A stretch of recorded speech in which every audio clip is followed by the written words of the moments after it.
What's up, Trojans and Trojanettes? It's Miss Sorensen here, ready to start video 18, Dependent Probability. Let's get started.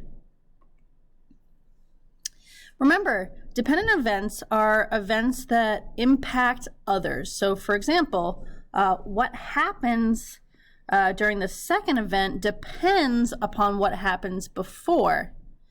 In other words, the result of the second event will change because of what happened first. So take this into consideration, this bag here. We've got 3 black marbles, we've got 4 white marbles, and we've got 3 striped marbles. Well, if we were to actually do this, if we were to go to a casino or something like that and pick from there, and you were trying to get a black, then a stripe, then a stripe, what would happen if you bet $5 and the first thing you did was pick a white? Well, you would lose that $5, right? That kind of example would end.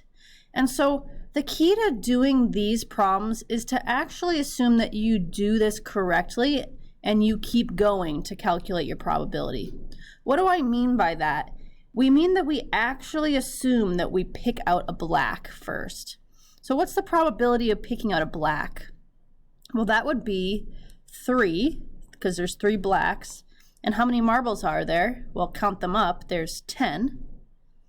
Okay.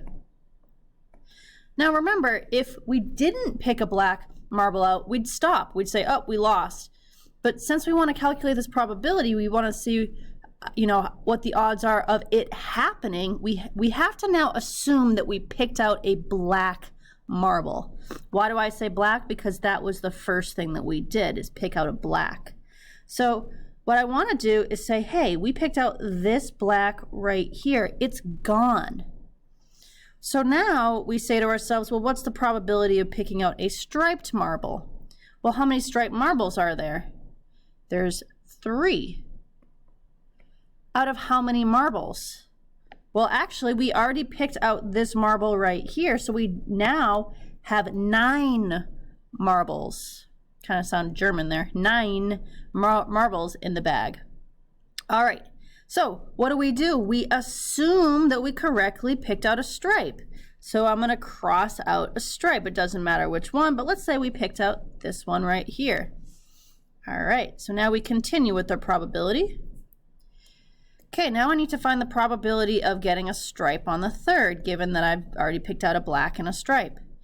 Okay, so how many stripes do I have now? I have 2. And how many marbles do I have in the bag? I have 8.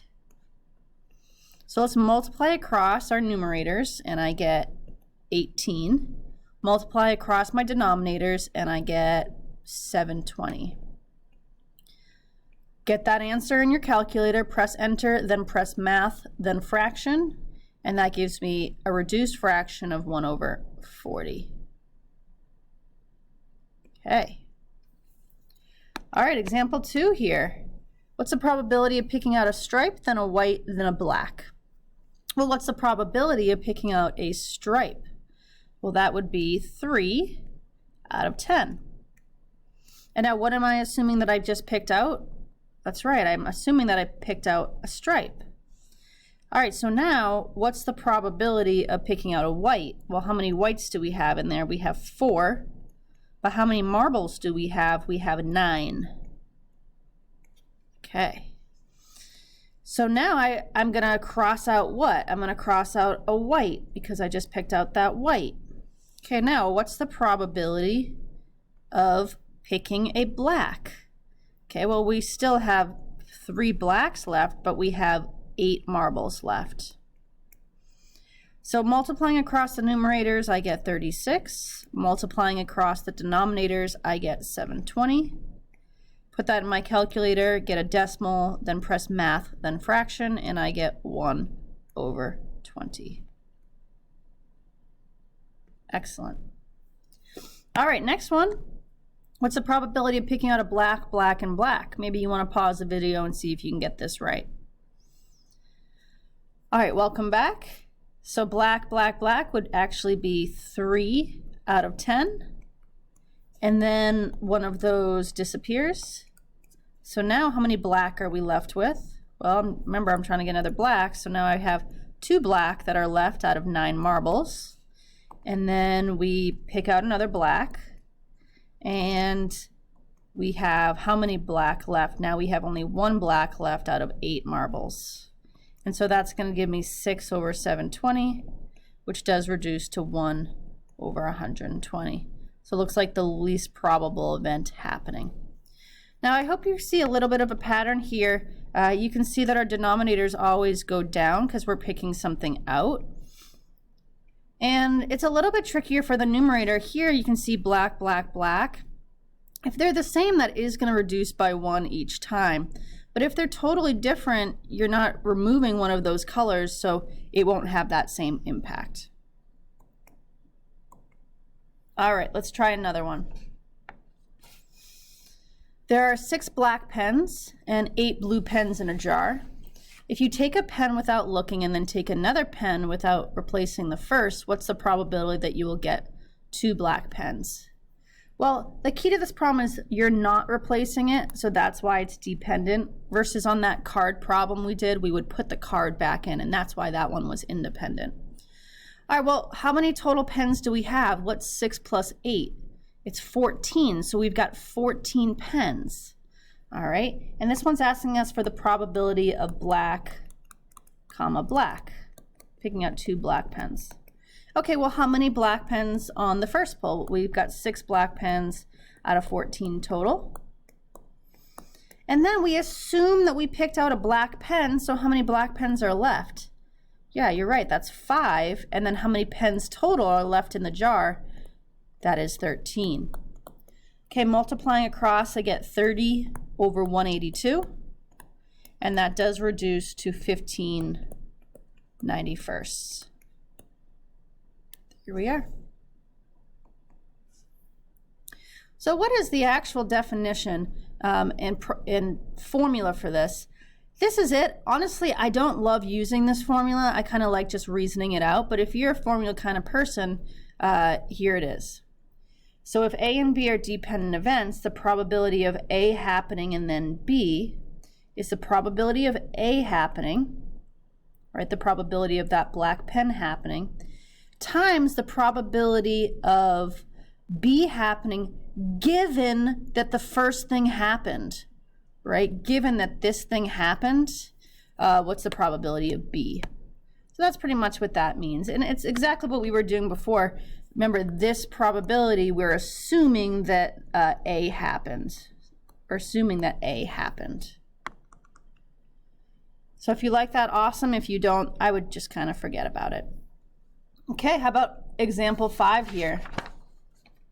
So a teacher has a class that contains 12 boys and 16 girls. That's a total of 28 students.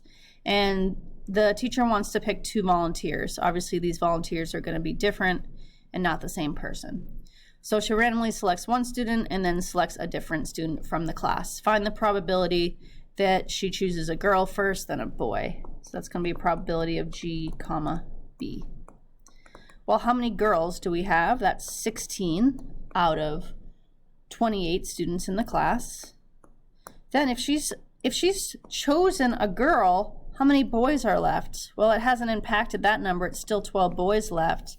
But how many students are left in the class? That's right, it's 27.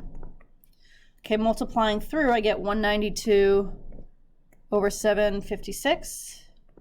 And that reduces to 16 over 63. Okay. Part B here, what's the probability that she chooses 2 boys? So that's B, comma, B. Well, how many boys do we have? That's 12 out of 28.